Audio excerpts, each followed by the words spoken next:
In this video, I'll detail how to turn on dark mode on Instagram. So if you want to use your Instagram in dark mode, then this video is going to walk you through step by step. This will allow you to change from light mode on your Instagram to dark mode. So if you don't know this, you found this often informative, please don't forget to like and subscribe. Now, the first thing you want to do to turn on dark mode on Instagram is go to your iPhone settings.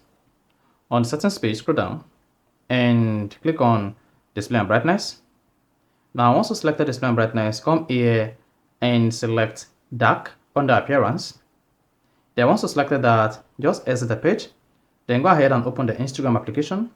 Now, once you open the Instagram application, you're going to see your Instagram page in dark mode. So you go to your Instagram profile, everything is going to be in dark. So that is basically how you can turn on dark mode or enable dark mode on Instagram. So this is for iPhone users. The same thing applicable to Android users. So if you're using an Android, for you to change the Instagram from light mode to dark mode, you need to enable dark on your Android, and then this is going to automatically turn on dark mode on the Instagram application on your device. So if you found this offer informative, please don't forget to like and subscribe.